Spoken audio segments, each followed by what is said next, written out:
Sveiki, mano mėlyjeji. Šiandieną trečias pamąstymas apie tai, kad Dievas tikrai yra. Tiesiog irgi paprasta. Obuolys. Paprastas obuolys.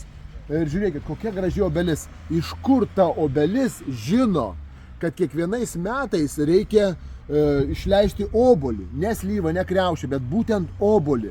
Iš kur žino ta obelis, kad kiekvienais metais reikia prisirpti tokiu laiku, kada nėra braškių jau pasibaigusios, kada agrastai pasibaigė, serbentai ir kad tu gali pasimėgauti ir agrastais, ir braškėmis ir ateina laikas obuolių. Kas taip sudėliojo, kad viskas taip gražiai dera? Ateina laikas, tu gali pasimėgauti braškėmis, tu gali pasimėgauti agrastais ir ateina laikas, tu gali pasimėgauti obuoliais, nes nėra to pertekliaus tiek daug. Iš kur tai? Kas, ta prasme, davė jiems tą išmintį? Trečias pamąstymas iš tikrųjų. Iš kur ta obelis tokia protinga?